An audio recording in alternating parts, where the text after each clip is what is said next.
So here, today, I want to explore 4 questions, highlight some aspects of science in Newton, and then some aspects of religion. And then, so the first 2 parts would be a bit descriptive. And then the third part, I would go into some arguments. So modern demarcation between science and religion.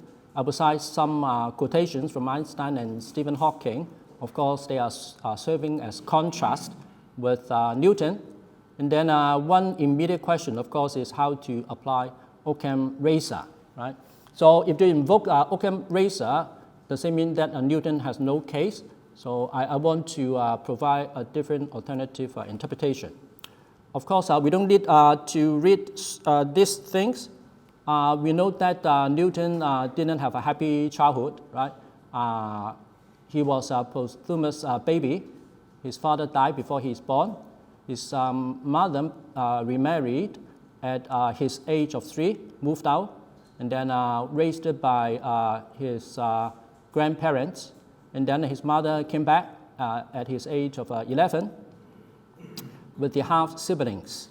And then Newton basically got several lookbooks, and in this so-called William lookbook, Newton wrote threatening my father and mother Smith to burn them and the house over them, right? Wishing death and hoping it to some. Now, some scholars try to attribute this unhappy childhood to his Arrhenianism, anti-Trinitarianism. So we'll talk about that. And then at the age of 35 to 23 to 5, right? So you have the Great Plague, that is 1666, right? And then Newton need to get back to his home from Cambridge. And then this is the so-called miraculous years. And Newton basically discovered calculus in this time and laid the foundational work for optics and Principia, right? Okay, so science in Newton, right?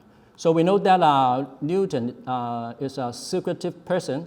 He does not publish much. So at the age of 45, he published his Principia. At the age of 62, he published Optics. And a small book called Arithmetica Universalis, although the title is about arithmetic, but it's about algebra and geometry. And this one, method of fluxions, the term used by Newton to refer to calculus, actually is written during his 20s, right?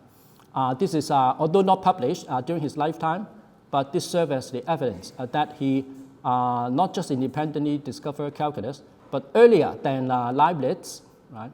So a huge amount of unpublished correspondence and manuscript. So basically, Isaac Newton exerted his influence through correspondence on the professional scientists. Now, because most of his writing came from the manuscript, a little background. So Newton died in 1727. His niece got all the manuscript with her husband, John Conduit, and then passed them all to their family descendant. 150 years after his death, the family descendant donated the mathematical manuscript to Cambridge University. So actually, immediately after Newton's death, the family asked a member of Royal Society to take a look at the manuscript. So basically, 99.9% considered not suitable for publishing. And then we know this story in Sotheby auction. 2 important guides, John Maynard and Keynes, and Abraham Uehada, bought the non-scientific manuscript. And both these 2 important people died. They donate the manuscript to Cambridge University and the National Library of Israel, respectively. Now, we have the online Newton project, currently hosted by Oxford University. So basically, they claim they provide open access to all Newton's manuscript, totaling to 10 million words, scientific and non-scientific. So this is an important platform.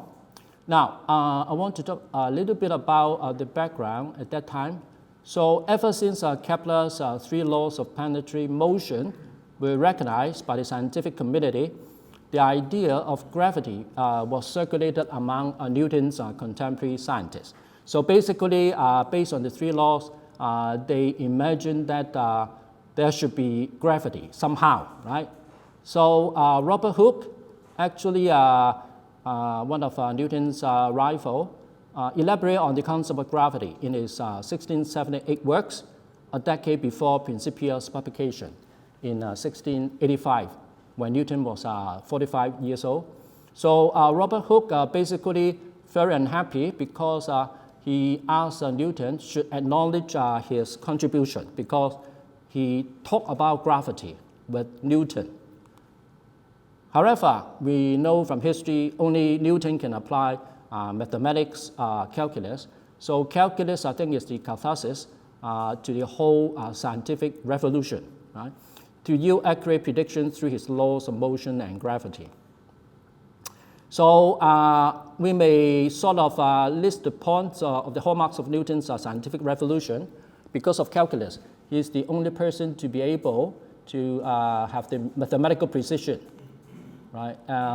Of course, experimental confirmation based on the data about like the path of the moon, the timing, etc. Accurate predictions, and finally, physics laws, right? Now, Newton made this famous statement, I think no hypothesis, right?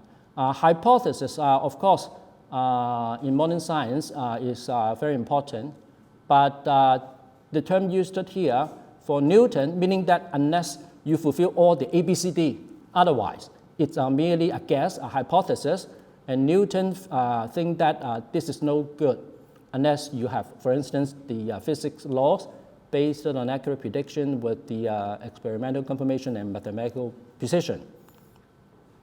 And here, I think Francis Bacon got a hope in a short passage in New Organon, and the analogy is interesting. I cut the analogy, but I point this out.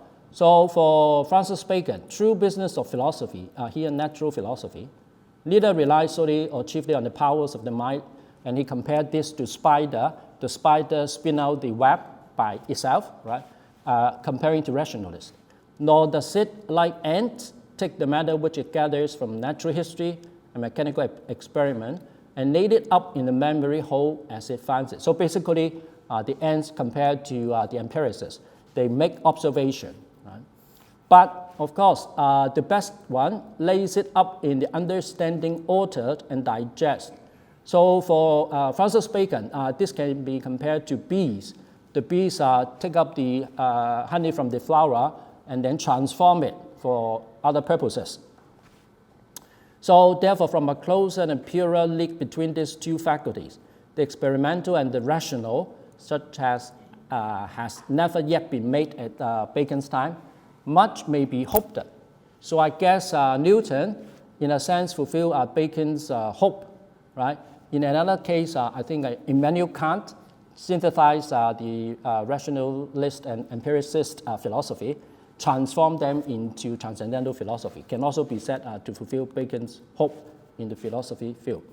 Now, Newton, of course, is very proud of himself because he can unify Kepler's planetary and Galileo's mechanical laws. He claimed that his law not just applied to the celestial bodies, but also to sea, to any object on Earth. So this urge for unification of knowledge is Newton's lifelong project. It concerns the explanatory power of a unified theory. So Newton kept saying he wants to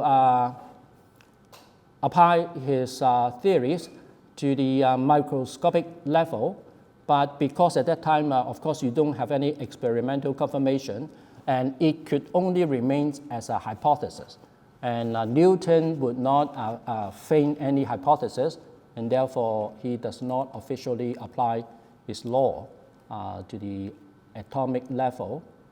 And one unsolved scientific problem for Newton is the explanation of the nature of gravity's cause. He keeps sort of revisiting this thing.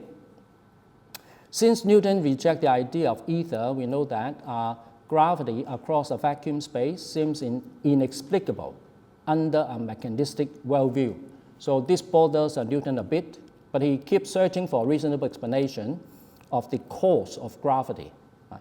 So if we look further, actually, I think we can see Newton got an even bigger project, that is the unification of religion and science. So this is the second part, religion in Newton. So we mentioned Keynes, the manuscript. This guy got a substantial, basically 1 million words of the manuscript. After reading it, he thinks this is a big discovery of the other side of Newton. But in fact, during Newton's time, people already know, at least know him, he's Iranian. But of course, he would not publish anything about that because at that time it's a heresy, right? So some quotation from Keynes' article. Basically, this article was written in the 1942, was planned to present, to celebrate Newton's 300th birthday. But because of the Second World War, this is not presented. When it is presented in the Royal Society in 1946, Keynes already dead. So for Keynes, Newton was not the first of the age of reason. He was the last of the magicians, the last of the Babylonians and Sumerians.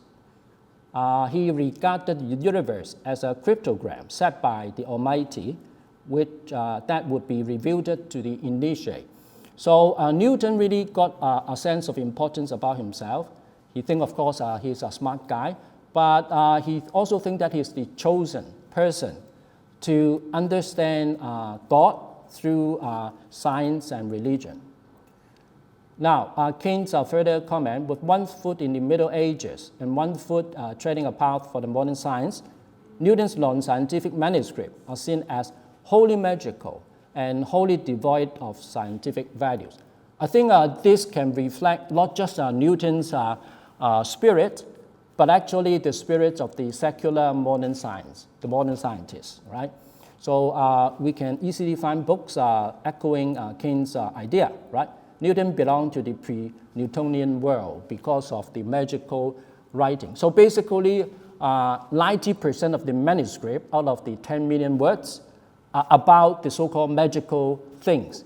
Only a small portion occupy Newton's scientific project. Right? Michael Wade got a book called Newton as the Last Sorcerer. Right? Now, Newton, still Keynes' quotations, whose secret heresies and scholastic superstitions, it had been the study of his lifetime. In the past, people think that because Newton got a mental breakdown, and then his magical writing was an effect of his losing the mind. But later, with the review of all the manuscripts, people discovered that Newton start interest in this sort of heresies early in his 20s. Of course, Newton found it necessary to conceal this, right? So he never published it. In fact, at one point of time, he promised John Locke to publish his writing about the corruptions of the Bible anonymously. But at the last minute, he retracted this, and therefore it's not published. So Newton's esoteric and theoretical manuscript covered Realism, right? We mentioned his childhood. So basically, Newton is anti-Trinitarianism. The chronology of the ancient kingdoms in the Bible, right? So basically, he tried to use the Bible's elegies, figurative language, to re-chronologize the history, right? Prophecy, apocalypse, alchemy. So I'll pick some of these items for some elaboration. Now, alchemy, I will not go into elaborate, but it's not just a mystic endeavors, because William Newman wrote a book and he actually tried out the experiments based on Newton's manuscript. So, of course, you cannot turn base metal to gold, but many of the experiments are feasible, right? Not just mystical. And Michael Wade represent a tradition, tried to represent the connection between alchemy and science. So for Michael Waite, typo of the name, Michael Waite, he thinks that the chemical crystals called the regulus, the shape of it is like a snowflake. The spikes of it inspire Newton's for the idea of gravity. And of course, the transmutation in alchemy also sort of remind Newton about gravity. But of course, this is only a hypothesis, right? Now, what is interesting is the conclusion of Kant. All his unpublished works on esoteric and theoretical matters are marked by careful learning, accurate methods, and extreme sobriety of statement. They are just as sane as the Principia, right? If their whole matter and purpose were not magical. Right? So that raises a question. So what is Newton up to? It's not just for fun, right? Now, religion in Newton and the Trinitarianism. So we know that in the 4th century, there was a dispute between Arianism and the thesis, representing, supporting the Trinity of God, right?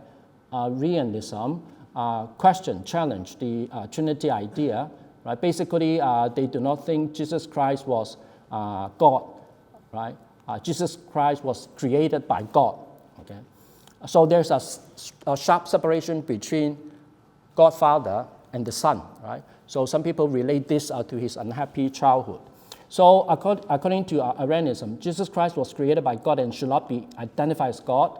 So, and Athanasius won in the battle, and the Trinity thesis became the church orthodox position, right? Arianism became heresy since then. But for Newton, he found the Bible texts are being corrupted. He supported Arianism with his evidence. So one of his attack on the Trinity idea is his interpretation of the first episode of John. One important sentence is this from the King James Version. For there are three that bear record in heaven, the Father, the Word, and the Holy Ghost, and these three are one, right? And then for Newton, he checked out the Greek versions and discovered that these three are one was not found in the original version, added in the translation. And the word for him, of course, it should be referred to the Logos instead of the Son, Jesus Christ, right? So this is one of the main criticism of the corruption of the Bible.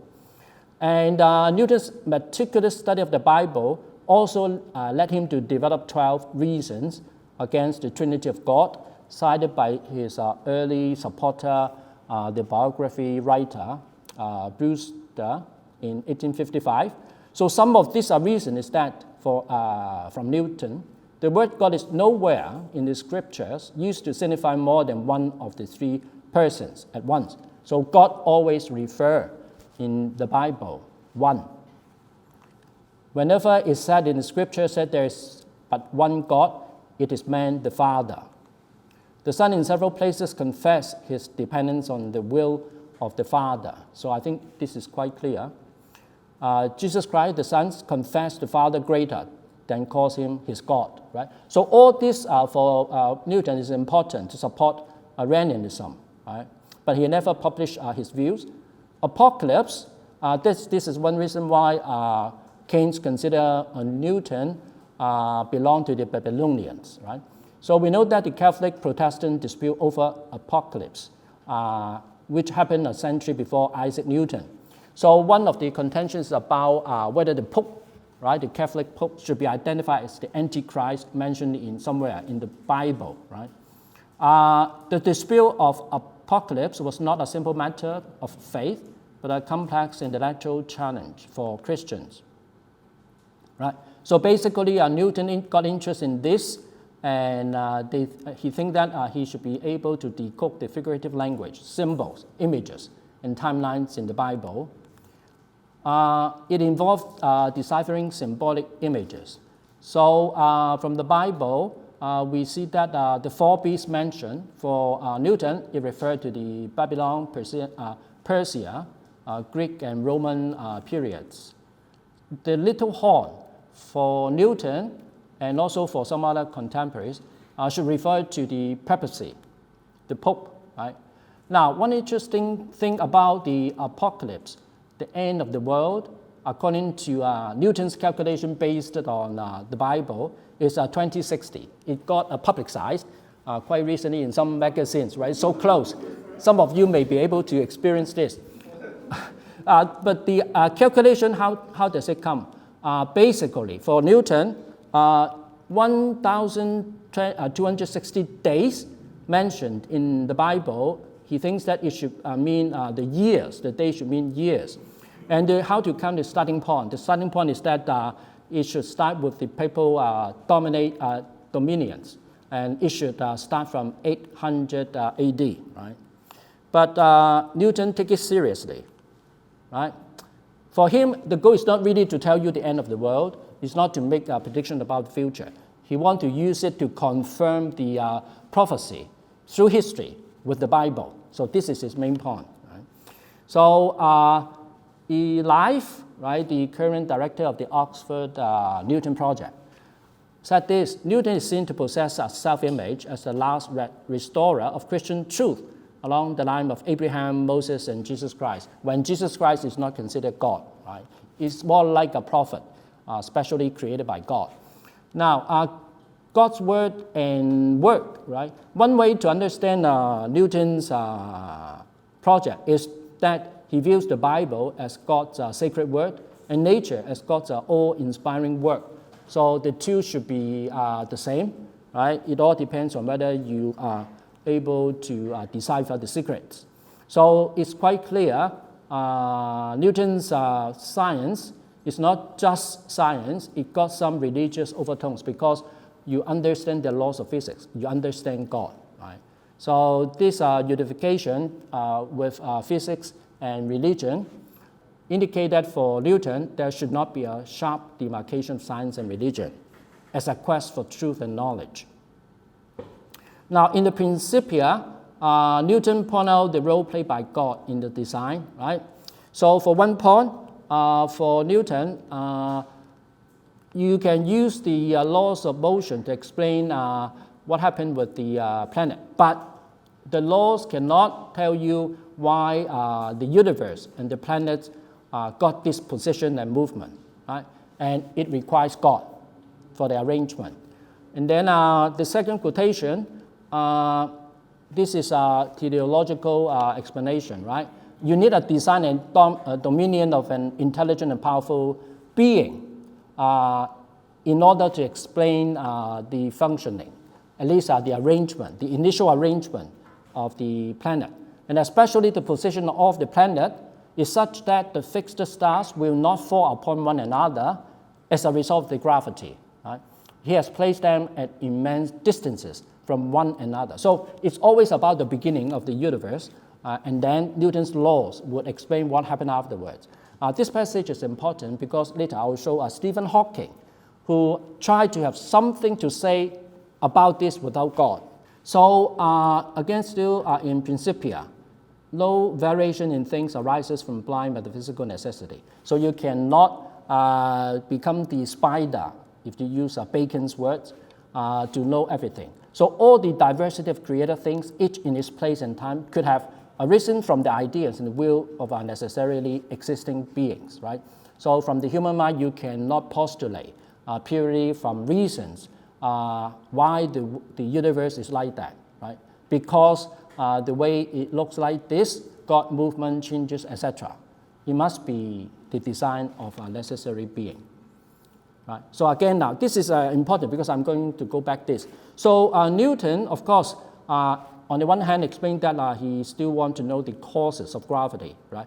But he mentioned repeatedly that he will not depend on the occult qualities, right? He thinks that if you refer anything unclear to explain the cause of gravity, this is not experimental philosophy, right? And for him, of course, so long as he can postulate the laws of motion and gravity, it is a contribution already, serve his purpose. Right? Now, in the optics, basically Newton also referred to God, repeating some of his words. Right? So there, God in the beginning of the formed matter in ways most conducive to the end for which he formed them. Again, still the cosmology, the beginning of the universe. Right? Again, he repeats these occult qualities will not be referred, will not be used for his science. And the last one, basically you need a God to set the motion like that, and then he can use the laws of motion to explain it. Now I go to part 3 now, science, religion, demarcation. Of course, we now know that the modern scientists emphasize the importance of the division between religion and science.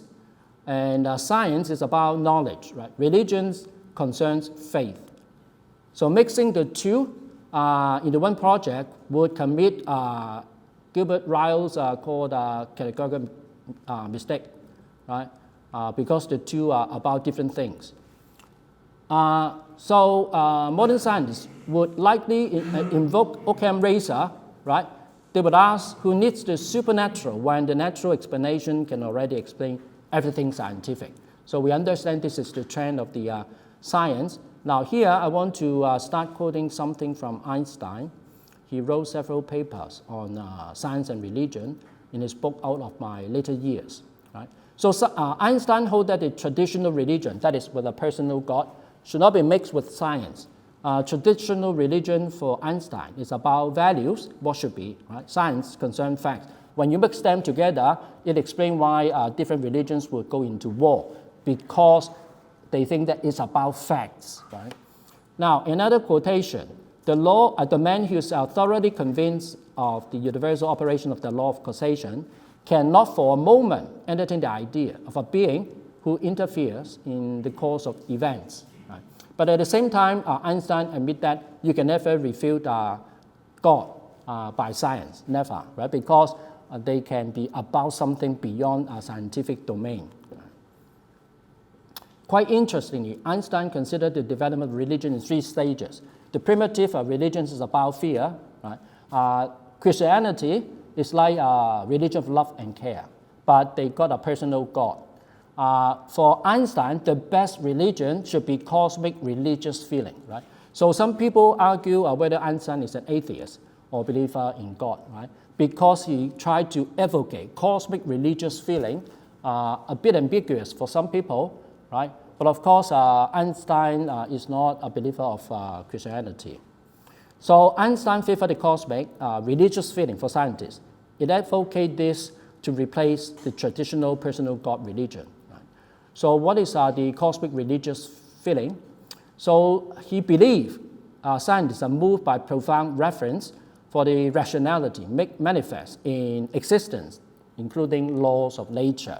You should have this sense of awe in the laws of nature in order to motivate you to find out the truth, right? But interestingly, Einstein put aside supernatural, but he need to have the superpersonal value injected in the scientific works. So being religious is preoccupied with thought, feelings, and aspiration, to which the scientist clings because of their superpersonal value. And that is why he also considered that as part of religious. Regardless of whether any attempt is made to unite this content with the divine being. Of course, he is against connect this if you are talking about science. He even suggests Kepler and Newton must have had this superpersonal reference to enable them to spend years of solitary labor in discovering laws of physics. Right? So he even made this statement echoing Kant, science without religion, but religion here means cosmic religious feeling, is lame. Religion without science is blind. Now I go to Stephen Hawking, some quotations. So of course for Stephen Hawking, Newton's laws must be modified, right? If you are talking about objects, velocities are close to the speed of light. For Einstein, his theory of relativity breaks down basically when you go back to the beginning of the universe, because at that point you are talking about quantum mechanics and the uncertainty principle would apply, right? And of course his theory would be the best. But what is relevant for our purpose is that is the spontaneity, right? So Stephen Hawking thinks that the universe appears spontaneously, right? Starting off in every possible way. There's no need for any supernatural God, right?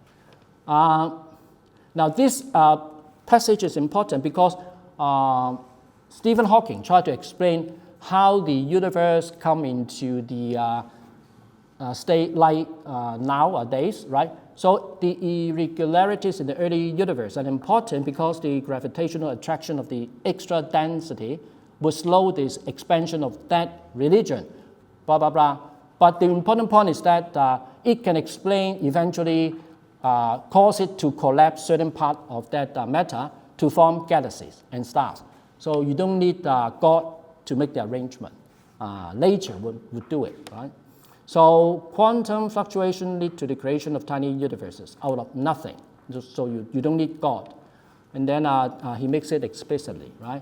You do not require intervention of supernatural being or God. Multiple universes arise naturally from the physical law, right, according to Stephen Hawking. So I come to the last part.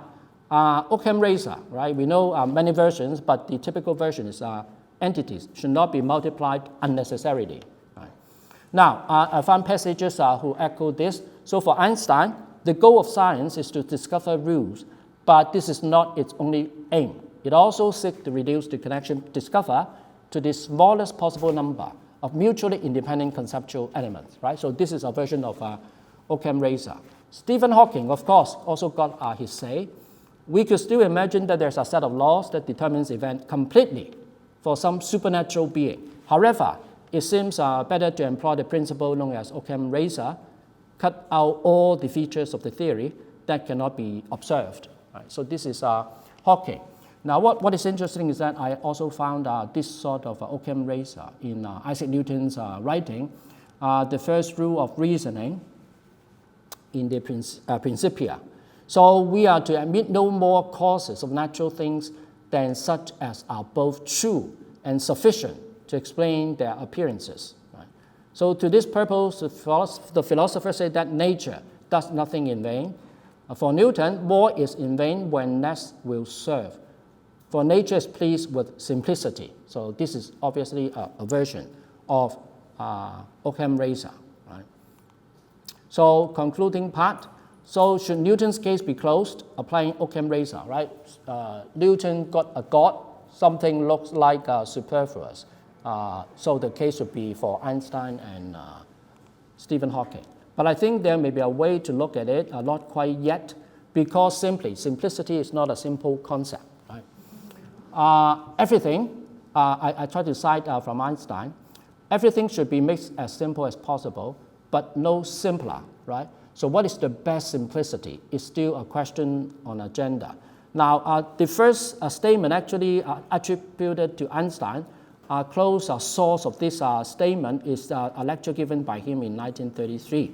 So Einstein here said it can scarcely be denied that the supreme goal of all theory is to make the irreducible basic element as simple, as few as possible, without having to surrender the adequate representation of a single datum of experience, right? So if it is a fact, the theory should be able to explain it. It's not for the sake of simplicity, you omit it. So the point is, the simplest theory need not be the best. The bone of the contention is to count what should be counted as a dictum of experience to begin with, right? So should the Bible and the history be counted as facts, experience, or not?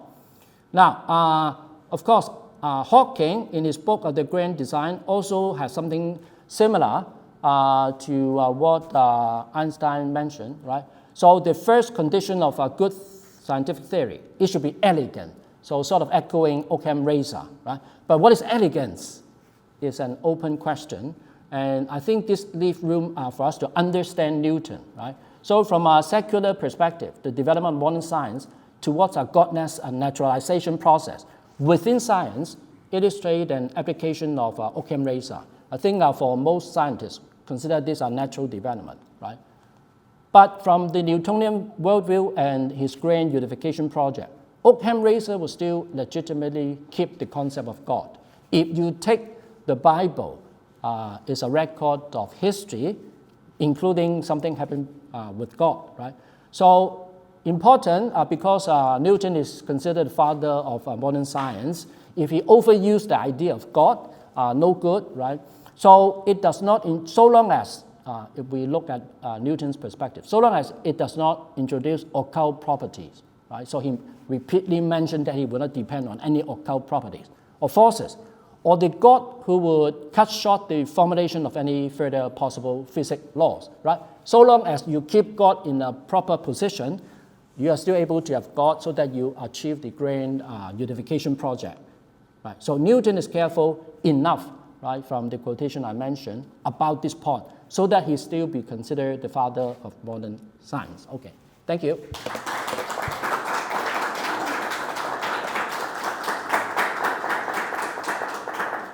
This is in a way to connect with the final comments that Duesenberry ended his talk with, and it has to do with how one might want to think about Occam's razor in Newton. Okay, and I would go for the theological side, right? Because Newton is as you pointed out, right? He is someone from the Arian heresy, right? So he's a Unitarian. He believes in a sense that there's a direct connection between each human being and God. Right, so he's not a Trinitarian. He doesn't believe in the mediation of Jesus, really.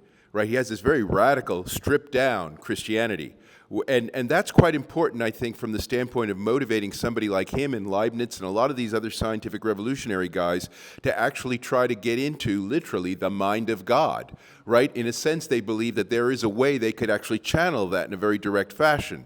And the result of that, which would be this stuff that's all in mathematics and everything, right, would be in a certain sense inhuman, to use Duesenberry's way of putting it, right? That in a sense kind of what Leibniz was trying to get at with the perfect language was something that was fundamentally inhuman, because you didn't need to be a human, and in fact wouldn't even be natural for a human to actually be able to see the world that way or to communicate that way. But nevertheless, we do potentially have access to that.